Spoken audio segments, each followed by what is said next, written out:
लोकप्रिय हिंदी कहानियाँ देखने के लिए चैनल को सब्सक्राइब कर ले और बेल आइकन को भी दबा ले ताकि मैं जो भी कहानी बनाऊँ वो आसानी से आप तक पहुँच सके।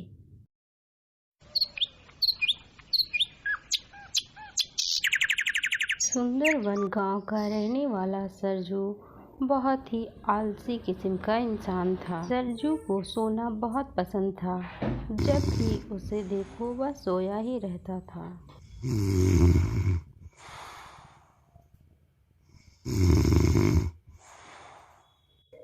उसके इस सोने की आदत से उसकी पत्नी मीरा बहुत परेशान रहा करती थी। हे ऊपर वाले, तूने मेरे भाग्य में कैसी पति लिख दी है। जब देखो सोया ही रहता है। इसे तो जैसे किसी बात की फिक्र ही नहीं है। मीरा, तुम्हारा दिमाग खराब है क्या? जब भी मैं सोना चाहता हूँ तुम कोई ना कोई आवाज करके मुझे जगाती रहती हो। चैन से सोने क्यों नहीं देती हो मुझे? अभी तो मेरी नींद पड़ी थी और अभी ही जगा दिया। अब मैं सोने जा रहा हूँ, मुझे तुम फिर से परेशान मत करना। ये भी कोई सोने का वक्त है भला? सुबह से दोपहर हो गई है, रात से सोए हुए हो लेकिन तुम्हारी नींद ही पूरी नहीं होती है। पता नहीं किस मिट्टी के बने हो, जब देखो सोए रहते हो। कुछ काम भी कर लिया करो। घर का सारा काम मैं करती हूँ, खेत भी मैं संभालती हूँ। सभी लोग सुबह उठकर खेत में काम करने चले जाते हैं, लेकिन तुम्हें तो अपनी नींद से ही फुर्सत नहीं होती है। जब देखो घर पर ही सोए रहते हो। मीरा जितना भी सरजू को समझाती, उसे कोई फर्क ही नहीं पड़ता था। वह वापस से सो जाता, बस उसे जैसे सोना ही पसंद था। सरजू और मीरा के दो बच्चे थे, एक राधिका, दूसरा श्याम। दोनों जब भी पिताजी को ऐसे सोए देखते, माँ से तरह तरह की सवाल किया करते, क्योंकि बच्चे जब भी स्कूल से आते और जाने से पहले भी पिताजी को सोए हुए ही देखते थे। अब तो जैसे मीरा भी बच्चों के जवाब देते देते थक चुकी थी। मेरे ये भाग्य फूटे थे, जो ऐसे इंसान से मेरी शादी हो गई। पता नहीं कैसा कुकर्म है ये, जब देखो सोया ही रहता है। रात से सोए सोए दोपहर हो जाती है, लेकिन इसकी नींद ही पूरी नहीं होती है। मैं तो अब बच्चों को भी जवाब देते देते थक चुकी हूँ। क्या कहूँ इनसे कि तुम्हारे पिता कितने आलसी हैं। मीरा बकबक करती रहती, लेकिन सरजू को कोई फर्क ही नहीं पड़ता। रात से सुबह, सुबह से दोपहर हो जाती, लेकिन सरजू की तो मानो नींद ही नहीं पूरा हुआ करती। सरजू दिन भर सोया रहता, मीरा घर का सारा काम करती। उसके बाद वह बच्चों को स्कूल भेजकर खेत के काम भी किया करती। मीरा अब घर खेत सब संभालते संभालते बहुत थक चुकी थी, बहुत परेशान हो चुकी थी। उसे कुछ समझ नहीं आता वह क्या करे। बच्चों, तुम लोग खाना खाकर स्कूल के लिए निकल जाओ, नहीं तो देर हो जाएगी। राधिका और श्याम, बेटा तुम लोग साथ में ही स्कूल से आना और रोड पार करते वक्त दोनों हाथ पकड़े रहना, ध्यान से चले आना। अब दोनों बच्चों को स्कूल भेज मीरा अपने पति को बहुत समझाती है। देखिए जी, मैं घर और बाहर का काम करते करते बहुत थक गई हूँ। अब तो आप समझिए, क्या मैं मर जाऊँगी, उसके बाद आप घर का काम करा करेंगे? बताइए, मैं अकेले कितना कुछ करूँ, आप ही तो समझिए। मीरा के बहुत समझाने के बाद सरजू अगले दिन खेत चला जाता है। सरजू के खेत जाते ही उसके घर में एक बाबा आते हैं। बेटा, मैं बहुत भूखा हूँ, मुझे कुछ खाने को दे दो। मैं दूर से आया हूँ और बहुत थक गया हूँ। ये लीजिए बाबा, ये रोटी और सब्जी आप खा लीजिए। मैं अंदर से पानी लेकर आती हूँ। अगर आपको किसी चीज़ की ज़रूरत हो तो मुझे बता दीजिएगा। बाबा मीरा को उदास देखकर उसकी उदासी की वजह पूछते हैं और उसे एक मशवरा देते हैं।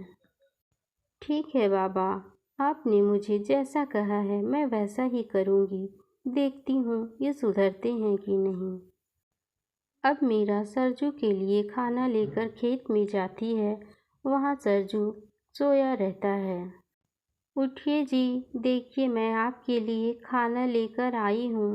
उठकर खाना खा लीजिए, काफ़ी देर हो गया है। उठ जाइए।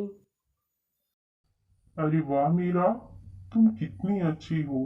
तुम्हें कैसे पता चला कि मुझे भूख लगी है? तुम वाकई में बहुत अच्छी हो मीरा।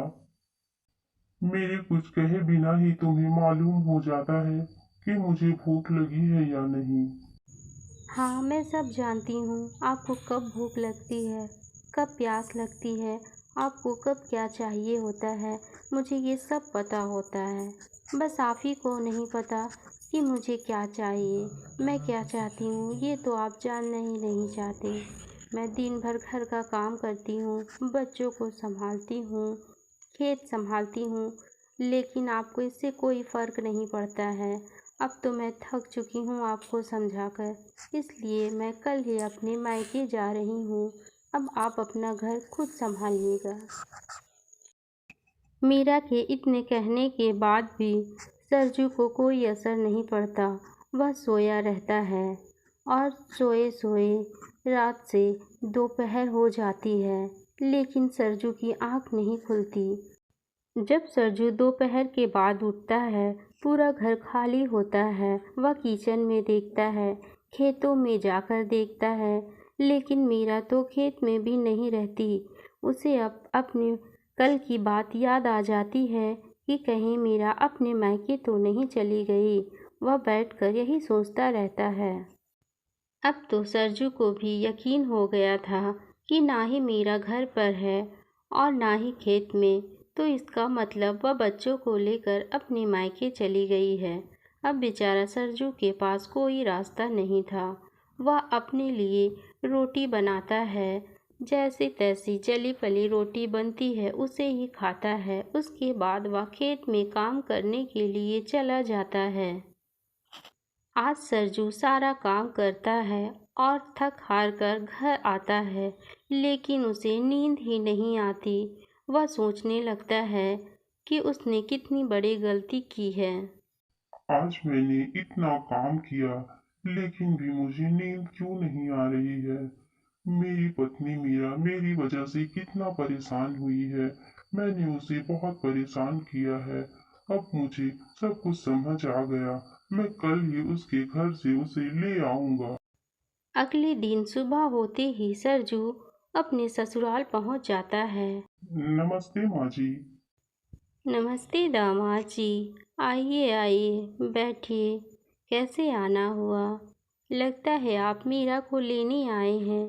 मीरा तो रोज ही आपकी राह देखा करती थी कि कब आप लेने आएंगे। माँ जी, आपकी बेटी बहुत अच्छी है।